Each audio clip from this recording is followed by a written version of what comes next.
제주도는 세종시와 함께 일회용 컵을 사용할 경우 추가 비용을 내게 하는 보증금 제도를 전국에서 최초로 시행하고 있는데요. 정부의 일회용품 규제 완화 정책으로 다시 돌아오는 컵 양이 크게 줄고 있는데 도의회 예산안 심사에서도 보증금제가 쟁점이 됐습니다. 박주연 기자가 보도합니다. 100개가 넘는 매장을 운영하고 있는 제주도 내 한 커피 전문점. 이 매장은 지난해 7월부터 포장 고객에게 보증금 1,000원을 받고 다회용 컵에 음료를 담아 제공하는 다회용 컵 보증금제를 도입했습니다. 이곳처럼 일회용 컵을 줄이기 위해 다회용 컵 보증금제에 참여하는 제주 지역 커피 전문점은 모두 480여 곳. 그런데 지난달 첫째 주 18만 7천여 개였던 다회용 컵 반환 개수가 한 달 사이 절반 가까이 줄었습니다. 환경부가 지난 7일 종이컵 매장 내 사용 금지 계획을 철회하면서 보증금제 동력이 꺾인 건데 제주도의회 예산심의 과정에서도 지적이 이어졌습니다. 그러한 정책 변화가 지금 생기면서 보증금 참여 업체 같은 경우에 참여 포기가 좀 있는 것으로 또 알고 있고 또 이탈 사례 이제 강제성은 없기 때문에 이탈 사례가 지금 발생하는 것으로 알고 있는데 만약에 국비가 확보가 안 됐을 때는 지방비로 이거를 해 나가야 되는데 그렇게 되면 재정에도 좀 많은 어떤 어려움이 있을 거고. 이에 대해 제주도는 국비 29억 원을 확보하고 자원재활용법 시행령과 조례를 개정해 보증금제 대상을 도내 커피 전문점 3,400여 곳 모두로 확대시켜 보증금제 이탈을 막겠다고 밝혔습니다. 내년에 이제 유엔 플라스틱 규제 협약안이 이제 11월에 우리 한국에서 개최하는 정부 간 협상위원회를 통해서 나오기 때문에 정부에서도 이 문제를 그렇게 쉽게 간과하지 않을 것으로 믿고 있습니다. 한편 제주를 찾는 관광객 등에게 부과하는 환경보전 분담금 도입을 위해 법률안 초안까지 나왔지만 입법화 속도가 지지부진하다는 지적도 제기됐습니다. MBC 뉴스 박주연입니다. 한낮에 도심 한복판에서 집단 폭행과 납치 소동을 벌인 중국인들이 붙잡혔다는 소식을 전해드렸는데요. 이번에는 카지노에서 빌린 돈을 갚지 않는다며 동포를 20시간 가까이 감금한 중국인이 경찰에 붙잡혔습니다. 김하은 기자입니다. 승합차에서 내린 남성들이 우르르 달려가 무차별 폭행을 벌인 중국인 집단 폭행과 납치 소동. 경찰 수사 결과 피해자와 가해자 8명 모두 제주 시내 한 카지노에 온 관광객이었습니다. 가해자들은 피해자가 도박을 하며 1억 원을 빌린 뒤 갚지 않아 범행을 공모한 것으로 드러났습니다. 경찰은 범행에 가담한 중국인들 중 7명을 특수 강도 혐의로, 1명을 범인 도피 혐의로 입건했고 이들 중 4명을 구속했습니다. 나머지 피의자 4명에 대해서는 긴급 출국 정지 신청하였고 피의자 총 8명에 대한 휴대폰을 모두 압수하여 그 휴대폰에 대한 통화 내역 그리고 위챗 등 채팅 메시지 내역 등을 분석 및 추가 피의자 조사를 통해서 공모 여부를 명확히 입증할 예정에 있습니다. 그런데 최근 같은 이유로 중국인들끼리 감금하는 사건까지 발생했습니다.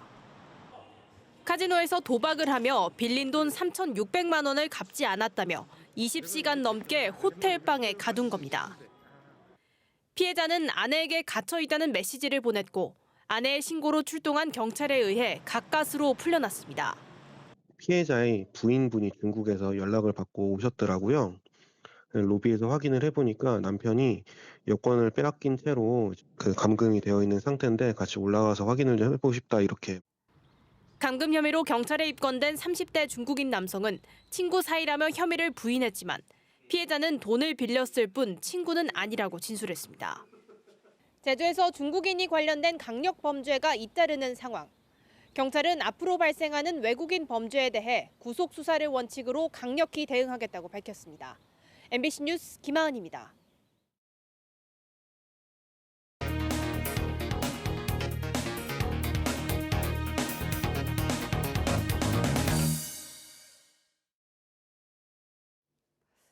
국토교통부가 지난 9월 가파도에서 드론을 이용한 택배 배송 사업을 전국 처음으로 시작했습니다. 하루 5편씩 배가 다니고 기상 악화로 배가 끊기는 날에는 드론도 날릴 수 없어 도입 전부터 의문이 제기됐었는데요. 시범 운영 2달을 앞두고 뉴스 후에서 살펴봤습니다. 이소연 기자입니다. 지난 9월 전국 최초로 시작된 가파도 드론 택배 서비스. 육지에서 5km 떨어진 가파도까지 드론으로 주민들이 주문한 택배 물품을 배송해 줍니다. 운영 2달을 맞은 가파도. 마을 곳곳에 전에 없던 현수막들이 여기저기 걸렸습니다. 드론 배송을 홍보하는 현수막인데 배송료는 없고 신청을 하면 오히려 5,000원짜리 상품권을 준다는 내용입니다. 홍보를 많이 했지만 어쨌든 노인분들께서는 조금 사용에 불편함이 있으시다. 전화로 바꾼 이후에 뭐 치킨 배달이라든가 이런 쪽에 전보다는 건수가 많이 증가했고요. 드론에서 떨어지는 택배를 받기 위해 집마당에 설치한 그물망. 마을 14곳에 설치할 계획이었지만 안전요원 등 28명이 필요해 결국 3곳에만 설치했습니다. 어떤 하는 식을 가르쳐줘야 하는데 우리는 들어와서는 어떤 한다는 걸 반지 모르주게 어떤 사람이 물건이 왔다는데 어디가 찾아요? 그러길래 우리는 모른대 그런 거. 지난 2달 동안 가파도 주민들이 신청한 드론 택배 배송 서비스는 모두 13회. 일주일에 1.6명이 이용하는 셈입니다. 드론 업체에서 배송료뿐 아니라 상품권까지 지원하고 이 신청도 앱뿐만 아니라 일반 휴대전화번호로도 할 수 있도록 했지만 이용률은 여전히 낮기만 합니다. 우체국 택배를 이용하면 배편으로 집 앞까지 배송해주는 반면 드론 택배는 집집마다 설치망이 없어 물건을 찾으러 수십에서 수백 미터씩 다시 가야 하기 때문입니다. 특히 기상 악화로 배편이 끊기는 날에는 드론도 띄울 수 없어 이점이 전혀 없다는 게 주민들 반응입니다. 주의보 내리거나 바람쐬기 못 오지 않습니까? 뭐 택배도 마찬가지예요. 주의보 내리다 못 가져오는데 저희들이 나갈 수 있을 때 가서 금방 가져올 수 있고 또 거기서 부탁해서 요거 있다 해서 배에만 실어줘도 여기까지 오는데. 또 스마트폰 앱이나 전화 주문도 고령인 어르신들에게는 쉽지 않습니다. 우리가 주문을 3번이나 해봤어요. 근데 시간이 다 끝났다고 그래서 못하고 해산물을 해서 보낼라 했거든요. 보낼라 해봤더니 그때도 1시 좀 지났는데 없더라고요. 국토부와 제주도는 이달 말까지 시범 운영 결과를 분석해 이용요금 등 실제 운영 방식을 결정하겠다는 입장. 전국 첫 서비스로 언론의 집중 조명을 받았던 가파도 드론 택배 배송 사업에는 14억 원의 예산이 들어갔고 매달 3천만 원의 운영비가 쓰이고 있습니다. MBC 뉴스 이소연입니다.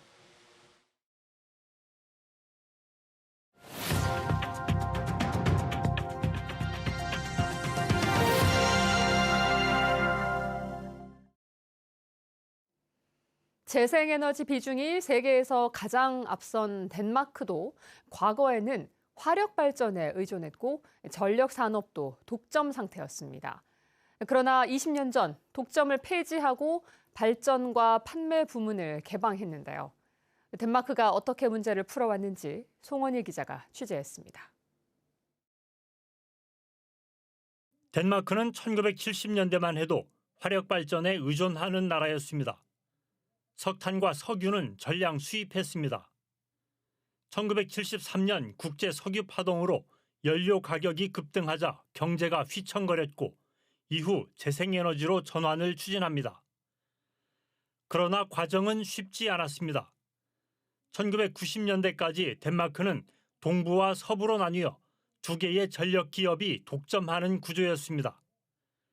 이 문제를 해결하기 위해 1999년 덴마크 국회는 발전과 송전을 분리하는 법을 제정하고 독점 폐지를 추진했습니다. 이후 덴마크 전력 시스템은 크게 달라집니다. 핵심 기반 시설인 송전과 배전 부문은 독점 구조를 유지한 반면 발전과 판매 부문은 개방해 다양한 사업자가 등장하도록 했습니다. So creating free competition, and that is something that spurs the energy sector to work on new technologies, to reduce costs. 그러나 여전히 문제가 있었습니다. 덴마크 에너지청이 2020년에 발표한 보고서.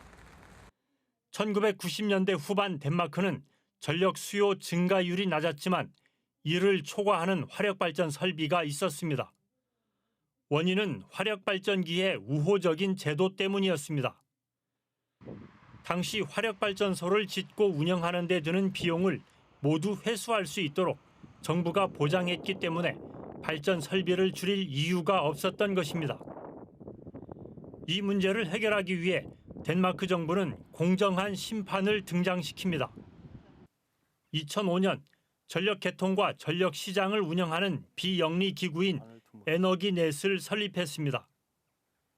전력 시장에 참여하는 모든 사업자들이 공정하게 경쟁할 수 있도록 하는 것이 핵심 역할입니다.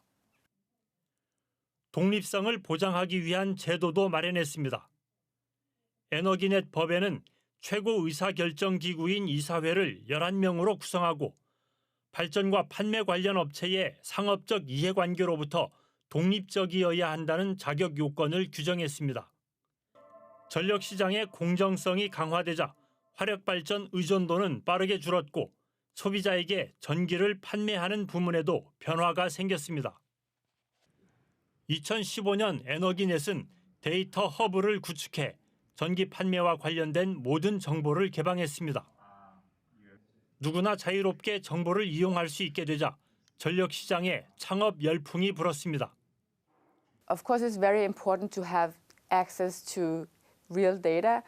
So sharing all these data, providing access to us, really makes a lot of positive results, not only for us, for the EV user, for society.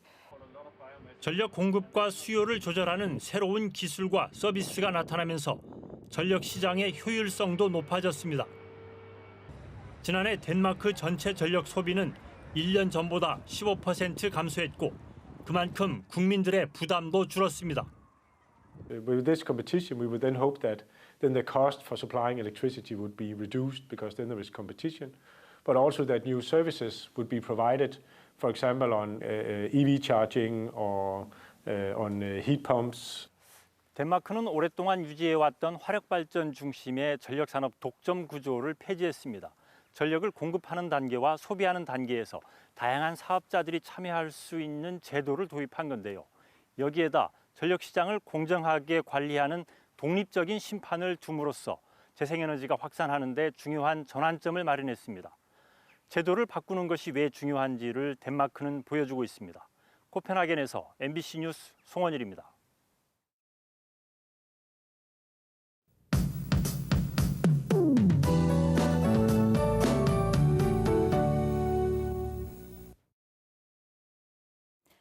오늘도 늦가을 날씨를 만끽하기 좋겠습니다. 은행나무도 단풍도 절정을 보이고 있는데요. 제주대학교의 은행나무가 이렇게 황금빛으로 물들었습니다. 단풍은 기온이 낮을수록 물드는 속도가 빨라지는데 지난주에 찬 공기가 남하하면서 기온이 작년보다 2, 3도 떨어졌습니다. 작년 대비 3일 정도 빨리 절정을 보였는데요. 낮에 단풍 나들이 다녀오셔도 좋겠습니다. 오늘 어제보다 더 포근할 텐데요. 낮 기온이 19도까지 오르겠고 내일은 21도까지 올라서 예년 기온을 6도가량 웃돌겠습니다. 낮과 밤의 기온차가 10도 가까이 크게 벌어져서 옷차림에 유의하셔야겠고요. 목요일 밤부터는 바람이 강하게 불면서 차차 기온이 떨어지겠습니다. 오늘도 이동성 고기압의 영향으로 제주 전 지역에서 구름 한 점 없이 맑은 날씨 보이겠습니다. 높은 산지에는 눈이 얼어 있어서 산간도로 이동하실 때 운전 조심하시기 바랍니다. 밤사이 복사냉각으로 인해서 아침 현재 기온 어제 아침보다 조금 떨어졌습니다. 현재 북부와 동부 지역 8도, 남부 지역 10도, 성판악은 5도 안팎으로 시작하고 있고요. 낮 최고 기온은 오늘 북부와 동부 지역 19도까지 오르겠고 남부 지역은 20도까지 오르겠습니다. 섬 지역도 쾌청한 날씨 보이겠고 오늘 바다의 물결 잔잔해서 항해하거나 조업 활동하기 좋겠습니다. 목요일 밤부터 찬 공기의 영향을 받으면서 금요일에는 날이 급격히 추워질 텐데요. 비나 눈이 올 가능성도 있겠습니다. 기상정보였습니다. 제주도와 도의회가 내년 국비 예산 확보 활동에 들어갔습니다. 오영훈 지사와 김경학 의장은 국회를 방문해 서삼석 예결위원장을 만나 주요 현안 사업의 타당성과 필요성을 설명하고 예산 배정을 요청했습니다. 이번에 국비를 요청한 주요 사업은 제주 공공하수처리시설 현대화 사업 245억여 원과 제주 연안화물 운송 안정화 지원 사업 100억 원 등 22개 사업 600억 원대 규모입니다.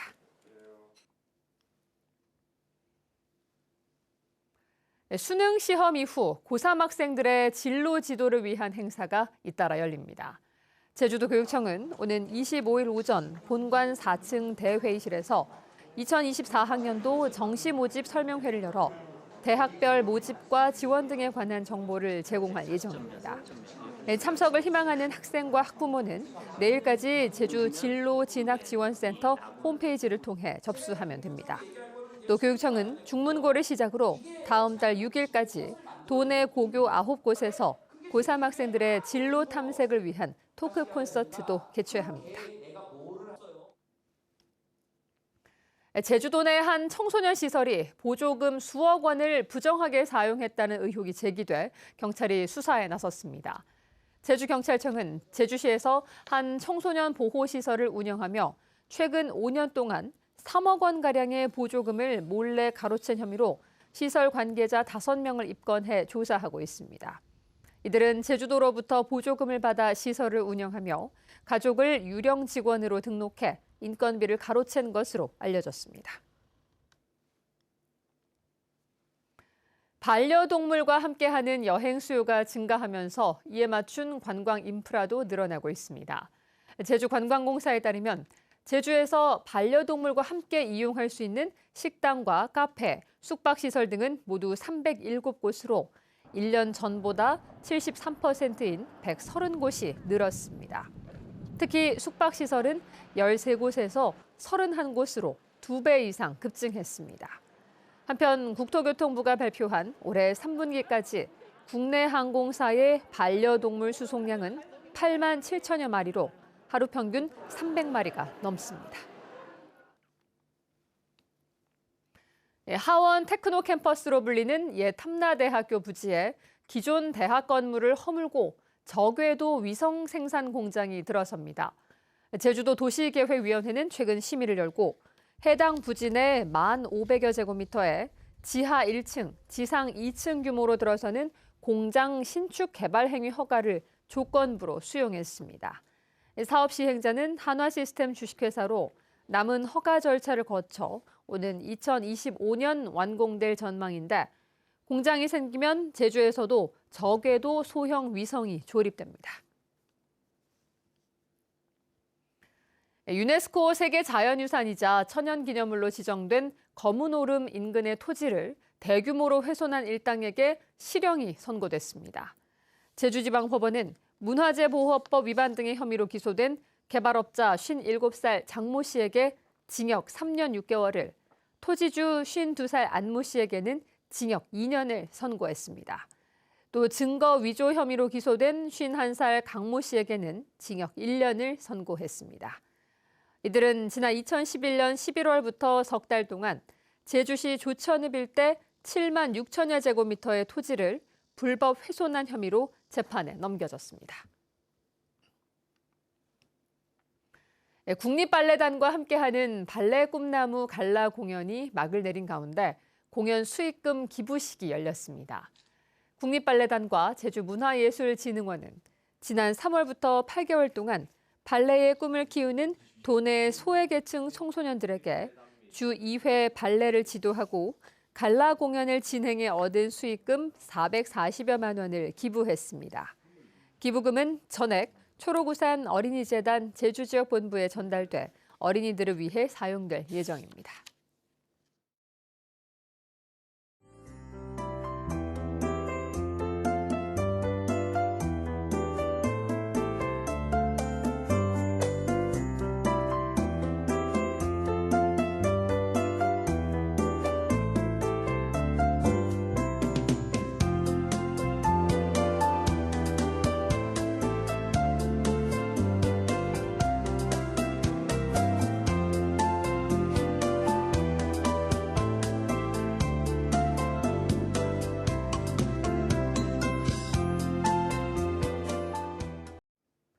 뉴스투데이 제주였습니다. 여러분 고맙습니다.